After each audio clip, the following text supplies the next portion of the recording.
The hot team out there right now is the San Diego Padres. So in this video, I'm going to go over the team history. I'm going to tell you how they started, where they've been, and how they got to be where they are now.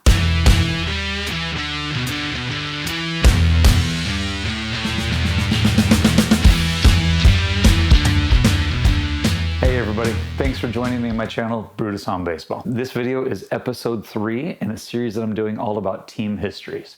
I started with the Astros and Phillies, so if you haven't seen those, go check those out after this one. This video is going to be all about the hot team in baseball right now, the San Diego Padres. So let's get going, jump right in. The San Diego Padres actually started as a minor league team in 1936 in the Pacific Coast League. I'm not here to talk about the minor league team, but it does tell the story just a bit about where they actually came from. One little interesting tidbit, they started in 1936. They won their first Pacific Coast League championship in 1937 with an 18-year-old Ted Williams leading the team, who was a native of San Diego. Now, how did the minor league team turn into the major league team that we know? Well, the 1950s and 60s, Major League Baseball was all about moving to new cities, especially in the West Coast, and expanding the footprint.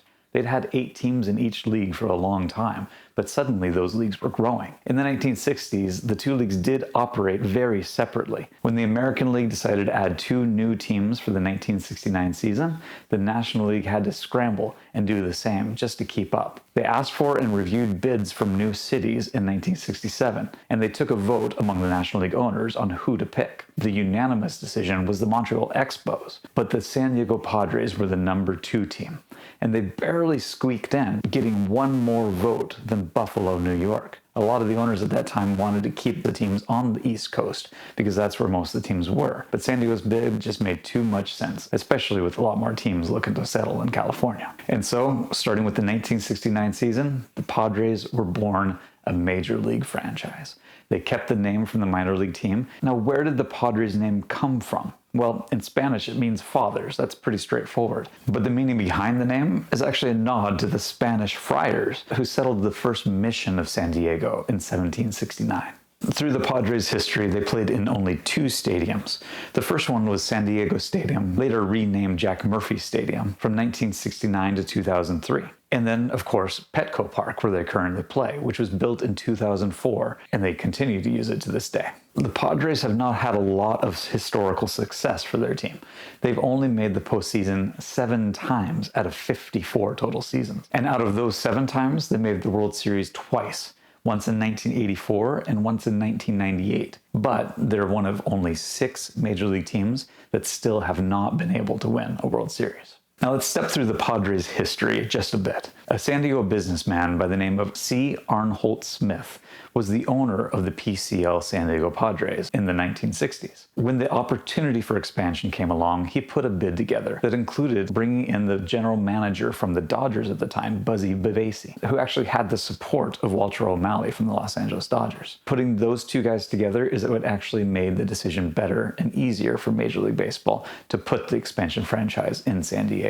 Now, a couple interesting things about that first year for the San Diego Padres in 1969. They hired Preston Gomez as their first manager, and although he didn't last very long managing the team, he also happened to be the first Latin American manager hired by a Major League Baseball team. Next, they formed their squad by being able to pick players that were unprotected by all the other National League teams. Their focus was to pick young players that they thought had a lot of potential. Choosing young players, though, really backfired for the Padres because they finished in last place each of their first 6 seasons and didn't have a winning season until 1978. Their 10th season in the major leagues. The lone bright spot during the early and mid-1970s was a player that they picked from the AAA team of the Houston Astros, a first baseman by the name of Nate Colbert, or maybe it's Colbert.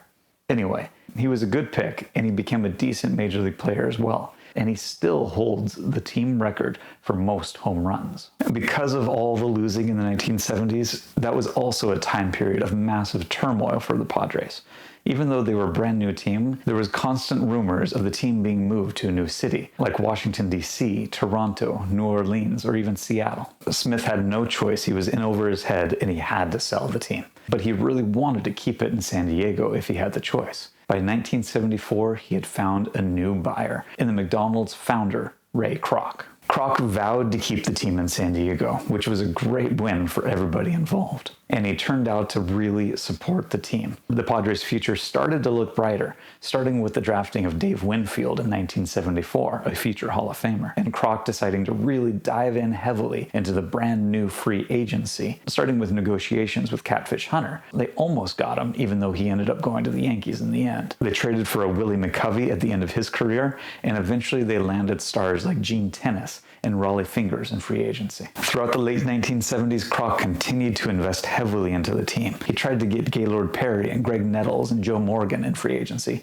but to no avail. And a lot of the free agent signings he did have didn't really pan out like he wanted to. By 1980, the Padres had only had one winning season and still no playoff appearances. It wasn't long before Kroc became disillusioned with the free agency market and the continued poor performance of his team, especially after Major League Baseball had slapped his hand a couple times by openly trying to negotiate with players that were still under contract to other teams at the time. Because of that, around the early 80s, Ray Kroc decided to take a step back from the operation of the baseball team and just stick to the marketing aspect only. And he did a great job of marketing his team, a key part of which was the hiring of Ted Yanolas in 1979 to entertain the fans during the baseball games, better known by the name the San Diego Chicken. Now, with the signing of all those free agents in the late 70s, the Padres' attendance started to pick up again. But when that didn't turn into winning ball clubs, it started to decline in the early 80s. And Kroc could see the writing on the wall. Dave Winfield and Ozzie Smith, his two stars at the time, were going to be free agents soon, and he wasn't likely going to be able to keep them because of the bidding wars of new free agents. And he was right. Dave Winfield quickly signed with the New York Yankees, and before Ozzie Smith could become a free agent, they decided to trade him to the St. Louis Cardinals.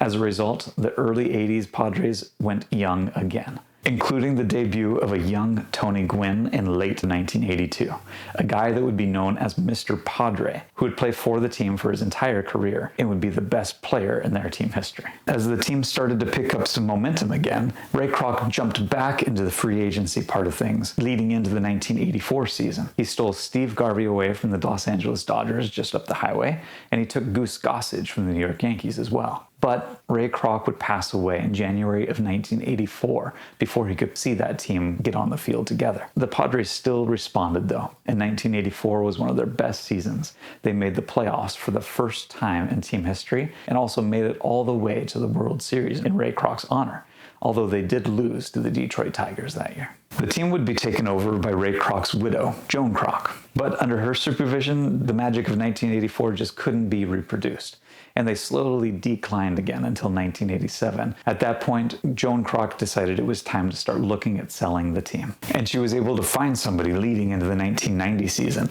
in television producer Tom Werner. Werner and his investors decided to jump right in again and start investing into the team heavily, including some big trades in 1991 with Tony Fernandez and Fred McGriff coming to the Padres, and 1992 with Gary Sheffield coming to the Padres. But the problem was that they had gotten in way over their heads. They really didn't understand the economics of baseball, and once they saw the bottom line and how much money that they were losing, some of the other investors started to feel uncomfortable and decided to dismantle the team. So by 1993, all of those guys that they had traded for were no longer Padres. Really, Tony Gwynn remained the only bright spot on this team as the attendance once again declined. Werner was also responsible for one of the lowest spots in Padre history when he brought in Roseanne Barr from his hit television show to sing the national anthem before one of their games. Roseanne's performance was an embarrassment, and it did not sit well at all with the players, the management, the fans, or the media on a national scale. Because of all of this, the dismantling of the team, the poor performance, the low attendance, losing popularity for the fan base, Werner was looking for a quick exit, especially with the looming strike in 1994. And he found a new buyer in John Moores heading into the 1995 season. Moores bought the team during a strike, without clear evidence of when that strike would be settled between the two sides. But once he did take over the team and the players came back to play, Moores quickly went heavily into investing in his team once again. He made some trades to bring in Ken Caminiti and Steve Finley, and he signed free agent pitchers Kevin Brown and Mark Langston. Because of this, the late 1990s were another high spot in Padres history, culminating in the 1998 playoff appearance and World Series appearance, although the Padres were quickly swept aside by the New York Yankees. But what Morris had done is he'd gone all in for 1998, which didn't produce that elusive title once again. But a lot of those players that he brought in were signed on short free agent deals or were traded for and had free agency coming up. So most of those players left town after the 1998 season. And going into the 21st century, the Padres found themselves once again in the cellar in the National League. Changes were coming, though. Morris had negotiated the opening of Petco Park starting in 2004 in downtown San Diego, which was seen as a way to revitalize the team and bring in a lot more revenue so that the team could be supported in higher contracts every year going forward. For those who haven't been, Petco Park is a beautiful park, and it's nestled right into the downtown area of San Diego and fits perfectly. One of my absolute favorite parks to visit. The fans and the team both responded, including breaking attendance records for several years in a row after the opening of the new park, and the team making the playoffs from 2005 to 2007, led by guys like Adrian Gonzalez, Jake Peavy, Brian Giles, and Trevor Hoffman. But the team started to struggle again starting in 2008, and as the team started to slide, so did the fans' interest. In 2008, it was announced that John Morris was also going through a divorce and would have to look into selling his team. A new ownership group did step up, led by Jeff Morad of the Arizona Diamondbacks, but the sale was an odd one. First of all, Morad had burned some bridges by leaving the Diamondbacks, and on top of that, they didn't buy the Padres outright. They started buying percentages of the Padres, and the plan was over a 5-year period that eventually Morad's ownership group would own the majority stake in the Padres. But after 5 years' time following through with that and actually accumulating the majority stake in the Padres, they still had to be approved by Major League Baseball as the new ownership group. Because of the bad blood that Morad had with a lot of people in the game, that just didn't happen. They weren't approved and they had to back out. And finally, in the 2010s, came the Fowler Group. This is the group that currently owns the team, although Fowler has taken a step back and is no longer a part of the ownership group. But this is the group that brought in general manager AJ Preller, who's done some great work. They brought back the brown and yellow uniforms that the Padres are known for, and they started heavily investing in the team, starting with free agent contracts for Eric Hosmer and Manny Machado, and then doubling down for guys like Juan Soto, Xander Bogaerts, Fernando Tatis Jr.'s long-term contract as well. You know, one interesting little tidbit about the Padres' history, they were actually the last team in Major League Baseball to have a pitcher throw a no-hitter, with Joe Musgrove doing it on April 9th, 2021 in their 53rd season as a Major League team. Now, for whatever reason, the first 3 teams that I've covered, the Astros, the Phillies, and the Padres, are also known as some of the ugliest uniforms in Major League history, mostly centered around the 1970s and 1980s. The Padres were all brown and gold during this time period, and it stayed that way until the early 1990s when Tom Warner came in and owned the team and thought that brown and yellow were too ugly, and the Padres would look better with blue as their primary color. Now, that lasted until 2004 with the opening of the new Petco Park. At that time, the Padres kept blue as their primary color, used white and gold too, but what they did is they changed the logos a little bit to bring in that surfing vibe that San Diego is so well known for. Their uniforms fluctuated around this style all the way up until 2018, when the Fowler ownership group decided to re-embrace the brown and yellow from the 70s and 80s, like so many uniforms that have made a comeback during this time period, and they established all their uniforms based on those 2 colors. And in my opinion, really capture the essence of what it means to be a Padre. The Padres are also known for some of their alternative uniforms, like the all-gold sand color uniform and the camo uniforms that's in support of the local military that has a base near San Diego.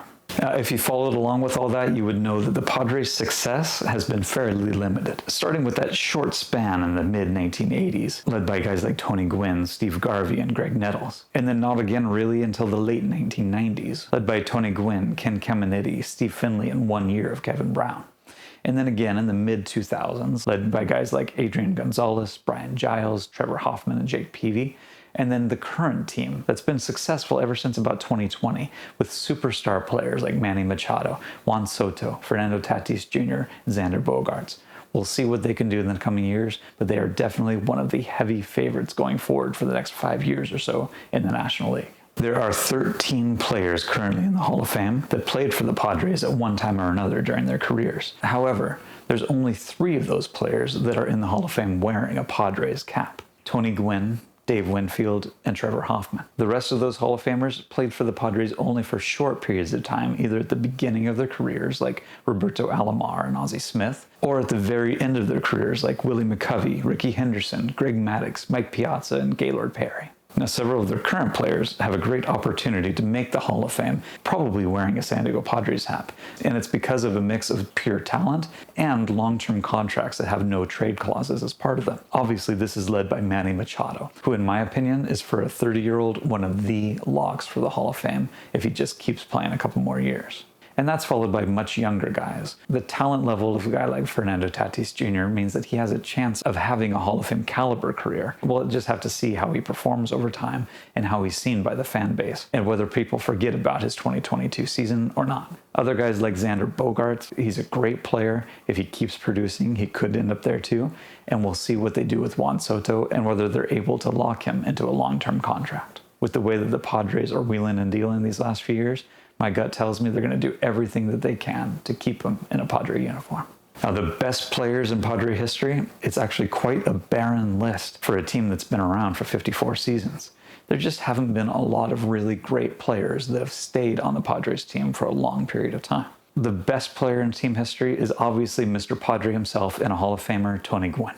The second best player has got to be Dave Winfield, another Hall of Fame player who did have some significant time logging games for the Padres. After that, though, it gets a little bit murky. You'd probably have to go with Adrian Gonzalez, although a lot of his best years were not in Padre uniform.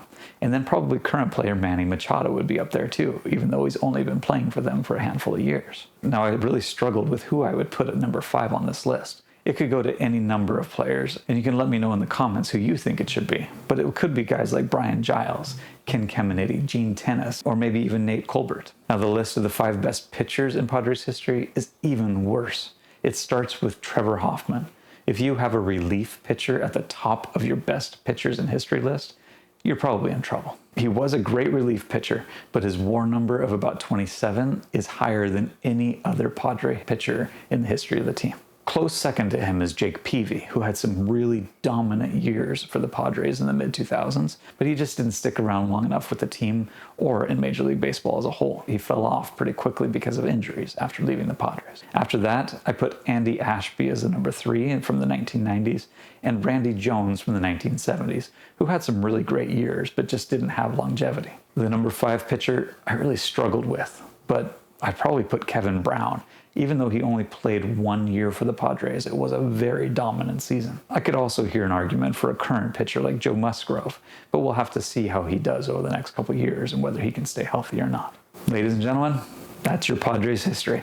Thanks for joining me. I hope you learned something. Comment down below, like the video, subscribe to the channel. All this stuff helps me so much to be able to grow the channel even faster. And check back often for new videos and new team histories that I'll discuss. In the meantime, have a great day, keep talking baseball, and we'll see you next time.